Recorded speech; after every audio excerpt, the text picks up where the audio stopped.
back to another episode of Every Playlist Tells a Story, episode 110. I think the police code is for 110 is juvenile delinquent, and that's pretty appropriate for today's special episode. I got a one-on-one. I'm back in my hometown, Princeton, Indiana. I'm right across the street from where I was raised, in the home of Mr. Jack Perry. Jack, introduce yourself. Hey, everybody. I'm Jack Perry, a lifelong resident of Princeton, Indiana, and Jimmy failed to mention that I'm married to his sister. Yes, yes. And that's kind of the backdrop of, it's going to lead to the backdrop of this episode, because I was raised, and I've said this many times, I'm the youngest of 8 kids, and grew up in the 70s and 80s, and when you're the youngest of 8 kids that came from the 70s and 80s, music was a big part of our family. And I was fortunate enough to be raised in a house that had at least 1,000 LPs at my becking call to listen to different music. When I think of my brothers and sisters, I think of my brother Stan, I think of the Moody Blues. When I think of my sister Judy, I think of all that great 60s music when she was going to high school. And then, of course, my sister Janet that Jack is married to, Fleetwood Mac, Stevie Nicks, and Charlie, he'd be Led Zeppelin, and AC/DC. Joan would be Kiss and Cheap Trick, and Lisa would be Prince, and all the 80s music that was popular back then. But none of them could tell a story about concerts like my brother-in-law Jack, and that is what's bringing Jack. That's why we got Jack on this episode. Kind of reminisce back to a day when, before Ticketmaster, before LiveNation, before there were band club pre-sale codes. There was just a concert. It was it was affordable. You could save your lunch money, eat cookies for lunch, and have money to go buy your ticket, go to the record store, get in line. Sometimes there'd be a lottery if it was a big show, and just have that whole experience that you do not get today. It was all GA. There was no reserve seating unless it was somebody like Elvis or somebody big. But back when it was fun and loose, and it wasn't like a vacation budget to go see a show. And Jack is going to share some of his memories. I'm calling this episode Tales from the Concert Floor. Now, one of the stories you were getting ready to get into was a time when you went and saw Joe Walsh. Yes. Now to keep a reference here, your high school years were what years? 72 to 76, I was in high school. Most of the concerts that I will be talking about today would have occurred in the mid-70s, maybe just a little towards the early part of the 70s, but mostly mid to late 70s and early 80s, pre-hair band proliferation. Right.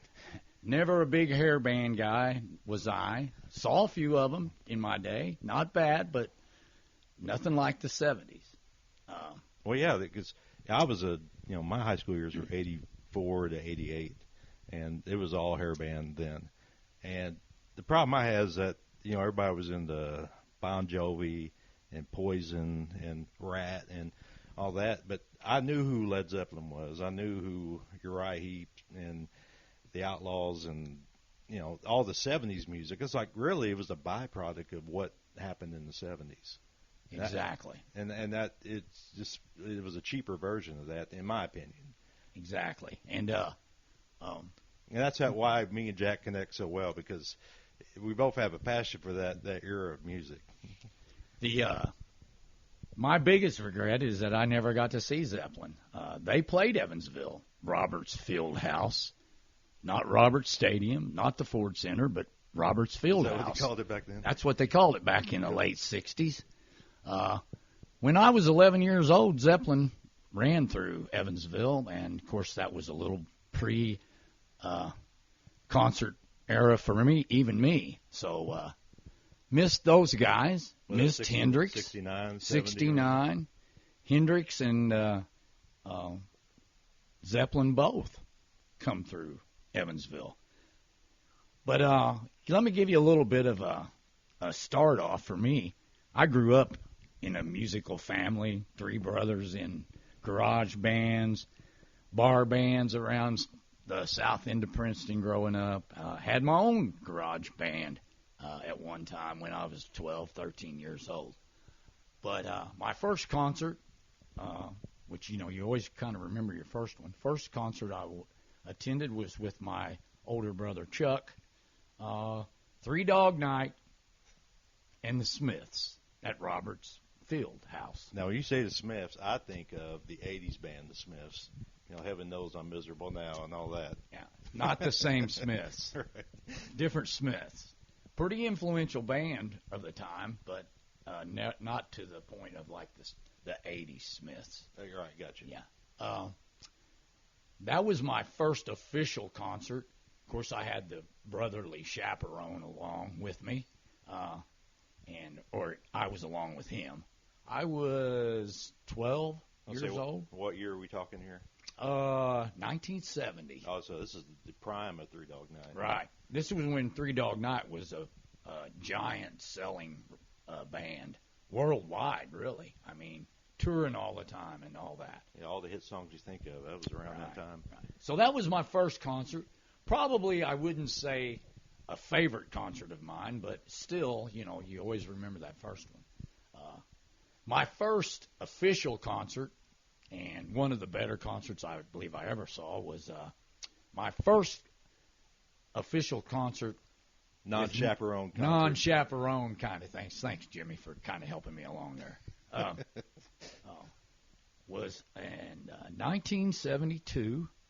I was 14 years old, or just about to be 14. Grand Funk Railroad and REO Speedwagon. REO Speedwagon opened the show at Roberts, and was a awesome show. We were down on the floor, like Jimmy said, general admission. Nobody had ever heard of having a chair on the floor down there to sit in. And packed house, some of the largest crowds you'll ever see in a building anywhere at Roberts Stadium in the 70s for concerts. Floor completely full all the way to the back, and standing room only. A lot of shows. A lot of the shows. And that show was a combination of the fact that they were REOs from Champaign, Illinois, right? That's exactly right. And Grand Funk was the biggest rock act at the time. They were the touring band, Grand Funk never got the respect that they deserved, really. I mean, they had a lot of good driving blues-based rock and roll, and they put on a great concert. And one of the better drummers you'll ever see, ever, anywhere, Don Brewer. So, yes. You once told me they were the U2 of their time. That's what I had a guy, a fellow Princetonian one time, told me that that's what he always referred to them as the U2 of their time. And I'm not sure I get that, but they definitely were that popular. That's for sure. They had their moment where there was no rock band bigger. I mean, that year when you compare them to somebody like everybody thinks of Led Zeppelin, in those early '70s, the mid '70s. I mean, where did they compare with Zeppelin? Yeah.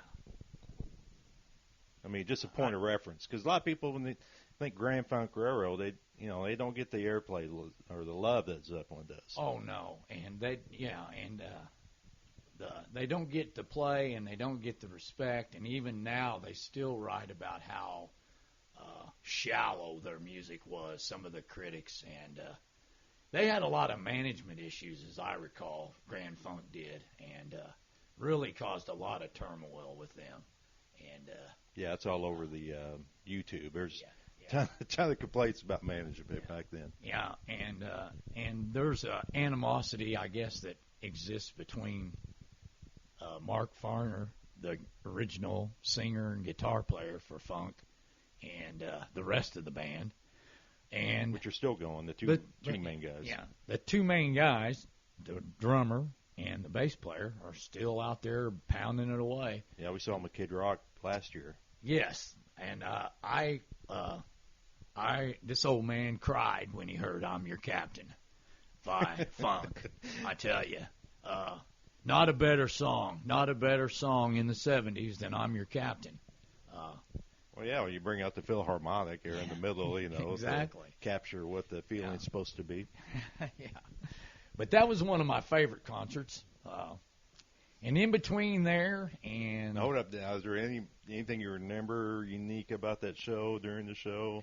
That was my first exposure to the pleasurable aroma of cannabis. Because we were on the floor and there were people smoking cigarettes, joints, I guess, everywhere you looked. I mean, everybody had a joint. Right. Everybody but me, Mom. Yeah. But I was completely innocent. But that would be the major takeaway from that show as far as an experience part of it. And now, when I was going to those GA shows in the 80s, the Princeton group hung out in the little section on the floor. That's right. Was it true for you as well? Yes, absolutely. On the left side. Yeah, the left side. Over That's on the where left we hung side, out. right in front of the speakers. And by the time we got done at back out in the parking lot, nobody could even hear. Right. You couldn't hear anything. Yeah, the ringing was. Yeah, the ringing in your ears was unbelievable. But I've seen so many shows at Roberts Stadium and downtown at Veterans Coliseum and at Mesker. Probably one of my favorite shows of all time, and a lot of people are going to cringe at this one, but Uncle Ted Nugent, Veterans Coliseum, 74.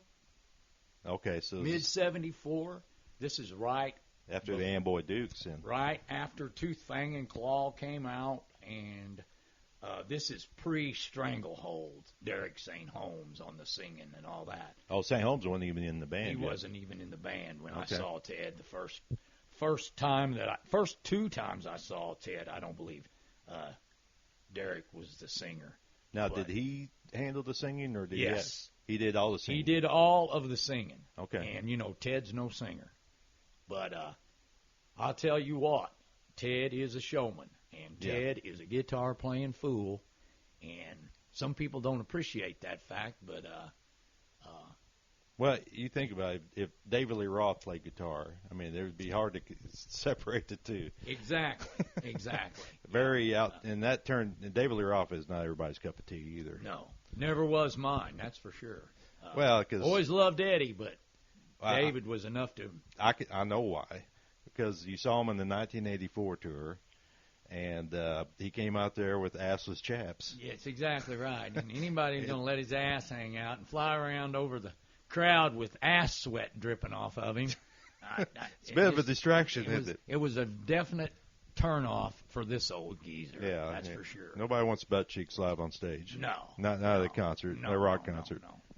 But Ted, back to Ted and Veterans Coliseum, and folks that have been in the Coliseum. Jimmy, do you happen to know how many seats there are in the Coliseum with an open floor and just the bleachers pulled out and the balcony? I would say less than 1,000. Yeah, I'd say somewhere around maybe 1,000. Very small venue, one of the very finest places to see a concert back in the 70s. Pretty much in disrepair now, I believe, but yes. There are plans to renovate it. I have heard. Wonderful concert venue. I've seen, pretty close to 100 bands there, I'm sure. Yeah, the only two I've seen, I remember Black Crowes and I remember Blackfoot. Those are the two I remember. Blackfoot.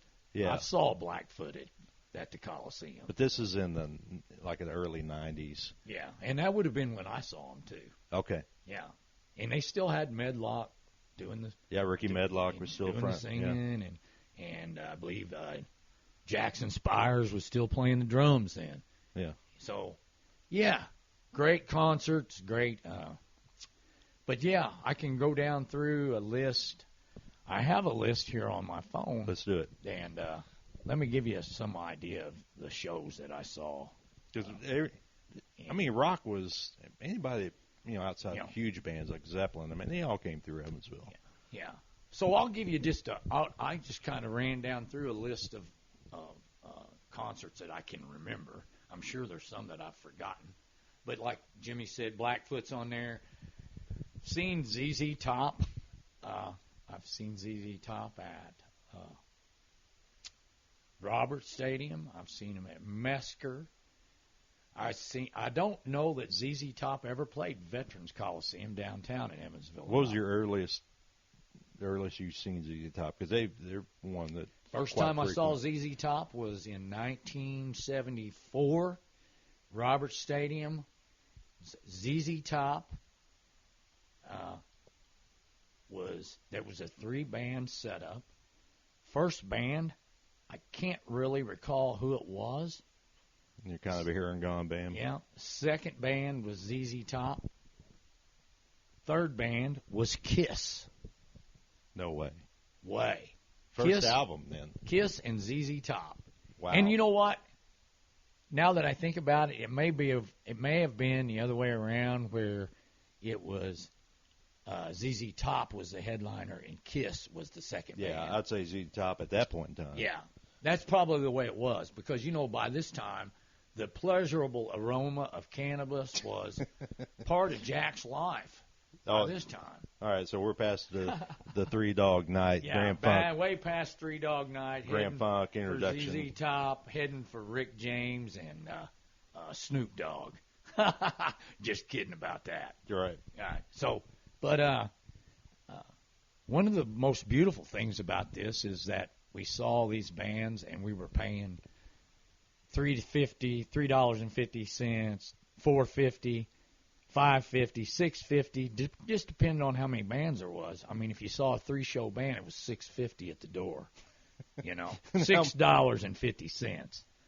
Yeah, I mean, and how much was a lunch meal at high school at that time? Oh yeah, like 35 cents, I believe. Yeah, okay, gotcha. Keeping it relative there. But back to the list of bands, Bachman Turner Overdrive. My association with that band was, of course, they were big in the 70s. Huge hits. They had 2 huge records, and the first time they came to Evansville was September the 14th, 1974. That was a Saturday night. I remember that because Friday night was February the 13th, and we may have became inebriated on too much tequila, and it was a very bad night. But back to the Bachman Turner show the following night. And you haven't touched it since. And I didn't touch tequila for a long time. But I've since sworn off of it the second time. But there was a little-known band that opened for Bachman Turner Overdrive. A little-known band up from New England area, had 2 records out at that time. Oh, a little band called Aerosmith. Yes. And let me tell you, folks, if you've never seen an Aerosmith show, and I know they're old and they're just about ready to go on the walker. Well, they announced their farewell tour. That's right. Yeah, but I'm telling you what, these guys I've seen them so many times I lost count. But the first time you seen them, first time I saw them, my impression was they were so high energy. The singer, of course, Steven Tyler, who's lost 4 or 5 steps in all these 50 years, almost 50 years ago that I saw him. It'll be 50 years next year. Lucky it's only 4 or 5. Yeah, but man, he come out and I'd never seen anything like this guy. I mean, he almost looked like a girl, but he sang like there's no tomorrow, a lot of soul, lot of passion in the performance, and made me a lifelong Aerosmith fan. So I'm still an Aerosmith fan, even after they recorded that atrocious one song that they had. Not one missing. Yeah. Don't want to miss a thing. Yeah, that's a deal breaker for a lot of people. Man, I tell you, I don't know what made you think you needed to play that or you needed to do that song. I know you did it for a movie, but they wanted to experience what a number one single would be like. Yeah, I guess never had one. I tell you, it's hard to believe. These guys, and we're kind of wandering off the concert topic, but I want to tell you,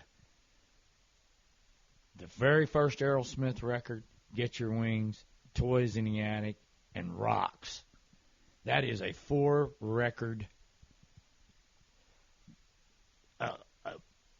There are not 4 records by any other band that are any better in a row. One record right after the other. So Great you would records. put Aerosmith up against the first 4 Led Zeppelins, the first. Well, now wait a minute. I didn't say. Well, I'm just curious. I may have misspoke there.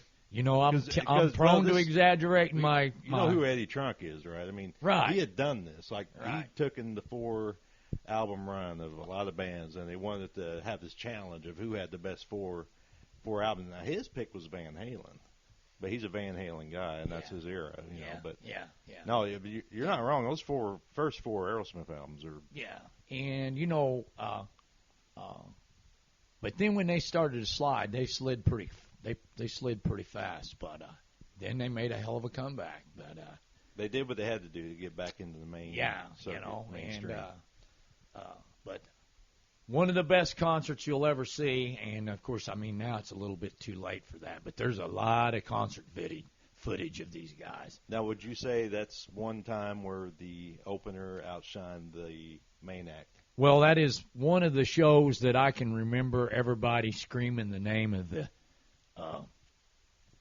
opening act during the first song of the headliner, and everybody finally did come around to Bachman Turner's way of thinking. But I'll tell you what, was there a lot of hype going into that show about Aerosmith? No, not really, because they were kind of unheard of around here at that time. Because I'd been exposed to them first 2 records. Actually, the second one, Get Your Wings, I heard it before I ever even knew about a first record. Okay. And, man, they had a sound. Train Kept Rolling, Seasons of Wither. They had a sound that just... same old song and dance. Yeah, same old song and dance. How many great songs are there on that record alone? Yeah. But, and then, of course, they backed it up with Toys in the Attic, which some people will argue is their best record. Yeah, myself. me and my brother and I, we both think that's the best one. Yeah. You can even take out Sweet Emotion and Walk This Way, and I still think it's a fantastic album. Yeah, Rocks is a great record. Rocks is a lot heavier. A lot heavier, and they went full tilt, hard rock on that record, and that has one of my favorite tunes by them on it, Nobody's Fault. Yes, which is just a Steven Tyler scream fest, which is, but it's so well done, it's just hard not to like it, But of course, Back in the Saddle, Oh yeah, who can forget that? I've seen Skinnerd, the original Skinnerd, '76 at Roberts Stadium. My biggest takeaway from that show was Ronnie Van Zant and the fact that he didn't have any shoes on. Great band, and come to find out, it's things that I don't know about bands. There's Ronnie Van Zant never wore shoes when he sang. So I don't know how that worked out for him when he got on stage and it got to raining and stuff, but that Jacksonville raisin, huh? Yeah, but I think Ronnie was one of those guys, he liked to fight just about as much as he liked to sing. But now, was Ed King was he in the group at that time, or was he already gone? He was still there, I think. He's the one that wrote Sweet Home Alabama and a few other songs. Yeah, big songs. Yeah. Big songs. Yeah, but he wasn't. After the fact, he always talked about how he wasn't quite accepted because he was a California kid. It's exactly right. And I read an article recently about them, with the death of Gary Rosington, the final guy. Yeah. And he said that. He said that, he was never fully accepted as a true member of the band. And, of course, hell, they've spent the last 20 years running around with a band that wasn't even close to those guys. No. You know. No, they never forgave him for being involved in the song Incense and Peppermint. Yeah, you got to have some morals. Yeah, so back to the concerts. Like I said, I've seen ZZ Top probably 6 or 8 times. Seen the Outlaws, and when I say Outlaws, that's not Waylon and Willie. We're talking Green Grass and High Tide. Green Grass and High Tide's Outlaws, and which they are still going, but yeah, they're still going. They're a lot like Skinner. How many original members are left in that group? Just one, yeah. Henry Paul, and he was the one that left for such a long time, and had his own band, country band called Black Hawk or something like that for a long time. But saw the Eagles at Roberts Stadium, 1976 Tequila Sunrise Tour. Oh, so that was before Hotel California. Yes. Okay. This was back when Glenn Frey and Felder and so Felder was in the band. Felder was in the band okay. then. Glenn Frey. Was that before Joe Walsh joined? Yes, okay. Before Joe Walsh. Okay. Yeah, before Joe Walsh. And saw a great band open for them that night. There was 3 bands. The second band was the Souther, Hillman, and Fury band. J.D. Souther, Chris Hillman, and Richie Furay, Buffalo Springfield, the Birds.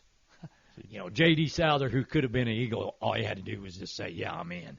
But he wrote songs for the Eagles, yes, right? yeah, and he was Linda Ronstadt's man for a while there, and great songwriter. So happy I got to see that band. And, of course, glad I got to see the Eagles. The one takeaway, the one thing I remember about that show was the general admission. And the Eagles come out and they're playing, they're singing, they're doing Tequila Sunrise, the title song to the tour. And everybody's sitting on the floor and everybody's smoking grass. And this one guy who seemed to be overly inebriated was standing up and was hollering, screaming about the music. Wasn't loud enough or something. But anyway. It's a pretty mellow song. Glenn Frey is looking at the guy the whole time. And I'm standing 20 feet from this guy, and I'm watching Glenn Frey. And Glenn Frey's got his eye on him. And all of a sudden, Glenn turns around and he looks at Henley, and they just stop, the whole band, right on the same note, just parked it right there. And he walked over to the edge of the stage, grabbed Felder's microphone, drug it down there, and he said, "You set your ass down, or I'm going to have you removed." And the guy looked at him, and he turned around and looked behind him like he thought he was talking to somebody else. But then... He's the only guy standing. And he turned around and he looked at Frey, and he goes, "Straight down." He sat right down on the ground. Frey lets go of the mic stand, walks back over to his mic stand, turns around and looked at Henley, and they started right on the same note that they stopped on. And that's and played the rest of the song, and that guy kept his mouth shut the rest of the night. Well, yeah, well, you're singled out in a quiet crowd. Yeah, and but that's that was one of the my big memories of that show. Nazareth. Here we go. Yeah, Nazareth. Saw him 3 times in my endeavors through the years. Saw him at Veterans. Saw him at Roberts Stadium. They were so loud that I couldn't hear for 2 weeks after they played. They were that loud. And they opened for Bad Company. They were the opening act for They were the opening act for Bad Company. Wow. Now, is this pre-Hair of the Dog then? We're talking? His Hair of the Dog was 75, 76? It was, Razzmatazz? I think it was just, I think they just had the Loud and Proud, Razzmanazz, Loud and Proud, and then was Hair of the Dog the third record or fourth? I think it was the third record off the top of my head. But it was before, because they hit big with Hair of the Dog. Oh, my God.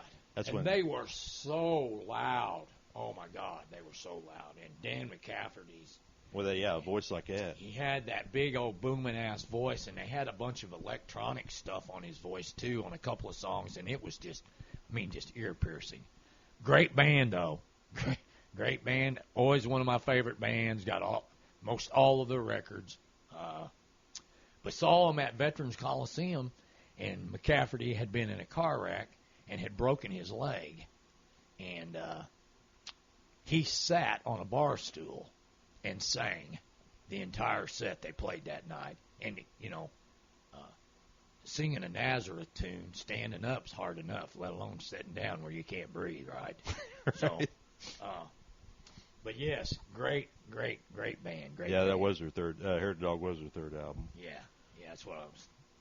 So, again, probably the opening act outshined the main act. Yes. Even though it was Bad Company. Because, Bad Company by that time was starting to get a little bit, I don't know if you could say they were getting a little bit stale or whatever.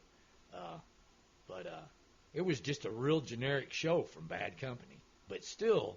That's probably the Sky is Burning album. Yeah. Because that was probably released. Why I say that is because there was a greatest hits that came out called 10 from 6. Because they had 6 albums, they picked 10 songs, and of the 10 songs, not one of them was off that album. Right. I thought that was kind of odd. Yeah. And that's one of my favorite records by him.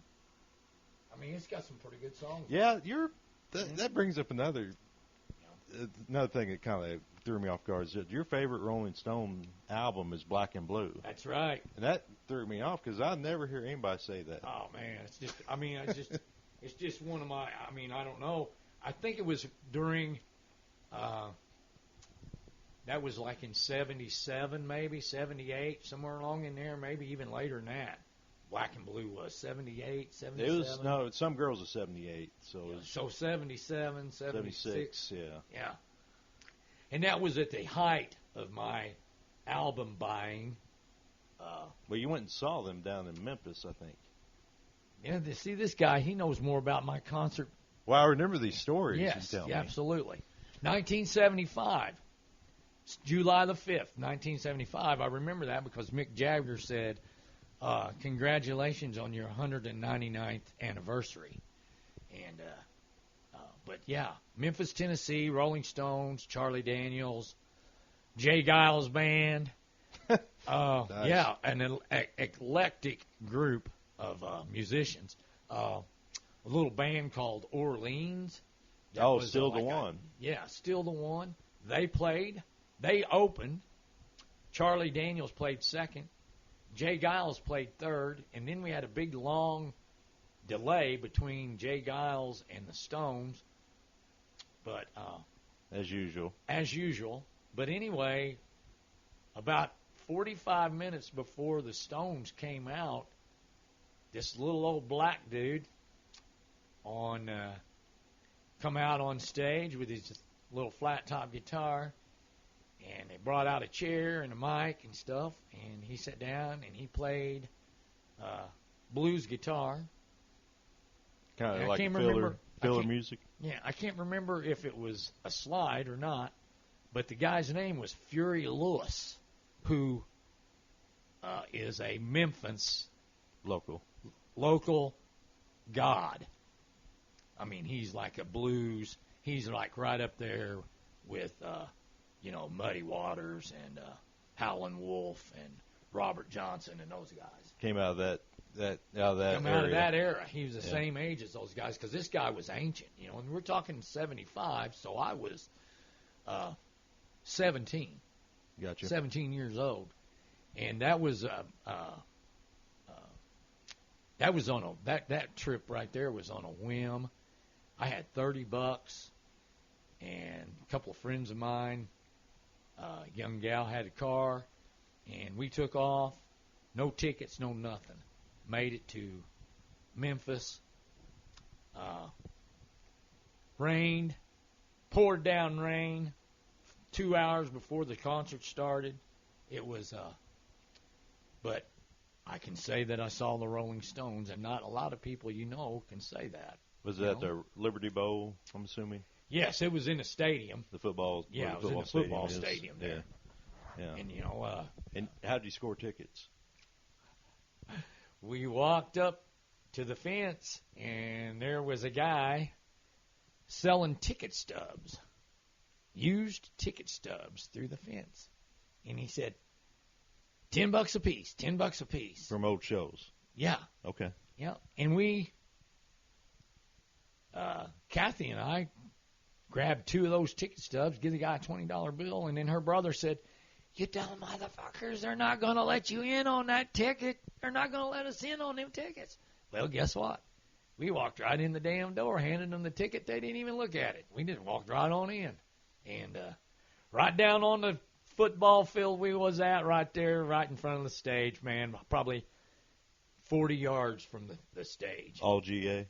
All general admission. Yes, and they had 2 huge light towers erected on the football field, and during It's Only Rock and Roll, I think that was the name of the song. It might not have been that. It might have been what album we talking? Well, it's a Black and Blue tour, right? Yes. So we're talking Hot Stuff, Fool to Cry. Whatever song it was, people got to climbing on these light towers, and they got to wagging them back and forth, and he almost turned one of them over, and he shut the show down for almost an hour right in the middle of the performance to correct this tower because they had. So it was out in the crowd. It was out in the crowd. Okay. And there was 2 of them side by side, yeah. And they almost turned the damn tower over. And of course, they stopped the show. They stopped the show, basically. Gotcha. Yeah. It seemed like it was 45 minutes or an hour, but it may have only been 10 minutes in pleasurable cannabis time. But, time for a smoke break. Yeah. And anyway, that was the trip home from there was quite momentous. We almost ran out of gas, and we almost ran out of oil. And running out of oil is not a good thing, I tell you. No, then you ran out of car. Yeah. And we did make it, but we were on a wing and a prayer. So, Bad Company, I think was that where we were at? Is that where we're at, Bad Company? Well, I interrupted you with the Rolling Stones, but you were at Bad Company. That's right. Yeah, that's where. But the Rolling Stones, they a wonderful, wonderful experience getting to see the Stones. A lot of people have seen the Rolling Stones. When you've been around 60 years, man, a lot of people are going to get exposed to you. One more thing about Rolling Stones before we get off that subject. Was that the tour that Mick Jagger jumped around with a giant blown, aired up penis? Yes, it dildo was. Or what? Yes. Okay. Yes, it was. All right. Yes, it That's was. the one thing. He had that on stage that night for just a short period of time, but it was quite sickening. The really cool part about that, the fact that I got to see the Stones during that tour, was that Billy Preston played keyboards on that tour. Yeah. And I think a guy named Ollie Brown was the horn player, one of the horn players that they used. Guys that are like tops in their field, That's probably first. They really expanded the band on that tour. Yeah. When they started doing that. Right. And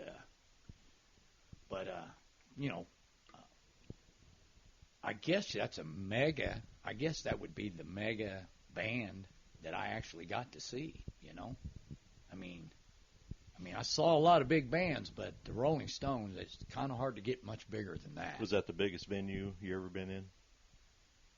A Liberty Bowl. Probably the biggest. Size, probably the biggest. Yeah, that's probably the biggest concert venue I was ever in too. I can't imagine. Because I was in one over in Louisville one time like that, but it was more of I think it was kind of a baseball stadium instead of a football stadium. Yeah, it'd be a little smaller. It was a little smaller, but I can't imagine that being GA. You imagine that today, you know? Jeez. Imagine trying to control that thing. Yeah, there wasn't much control. There wasn't a whole lot of people worried about. Well, no, without their climbing towers and getting ready to knock them over. When that happened, then we started seeing the black hats coming through the crowd.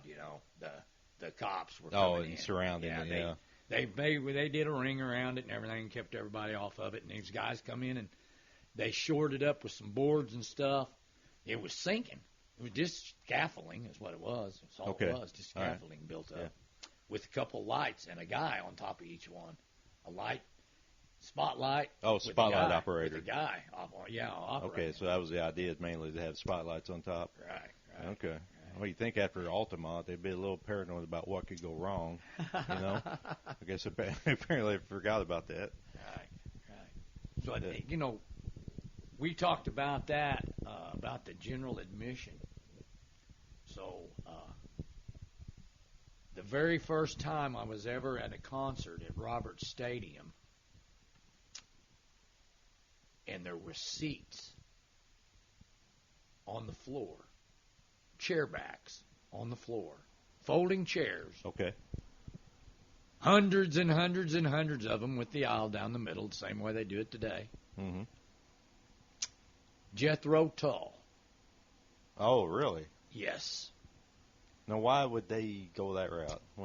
That was right after the debacle at Cincinnati with the Who. And and all that. The 79, 80 area. Yeah. Okay.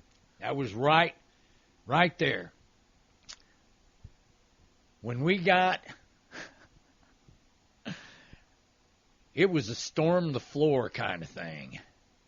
And by the time this concert was over, there were 2 piles of folding chairs that you could not see over the top of. At the back of the floor at Roberts Stadium. They just kept throwing them back. Just kept pushing them back. Yeah, gotcha. Yeah. And they ended up, they were stacked up at the back. Yeah. Because it was GA, it wasn't reserved. It was reserved seating. Oh, really? They did not have the people in place to keep it from like it is now, man. I mean, you couldn't do that now. No, the staffing is everywhere. It's just like but at that point, then in the next concert, with the seats, there had to be, I bet there were 50 Evansville Metro police officers on the floor. Oh, my. Around the outside. And I don't even recall who the band was. That's it. It had been somebody that can afford it. And, yeah. And I've never seen it. I've not seen a show at of course, Roberts is not there anymore, but I never saw another show there that was a general admission show after the first time they pulled that off with the seats and everybody going to their seats and everything, Really? Yeah. Yeah. Hey, we're going to end part 1 of Tales from the Concert Floor right there. Tune in next week when we get into stories about how Jack helped change a tire on Ariel Speedwagon's limo on the side of the highway when they were in between shows between Terre Haute and Evansville. We also talk about concerts he attended that included the likes of Black Sabbath, Thin Lizzy, Rush, Black Oak, Arkansas. We also get into the 3 singers of Ariel Speedwagon and much more next week, so we'll catch you next time. Bye.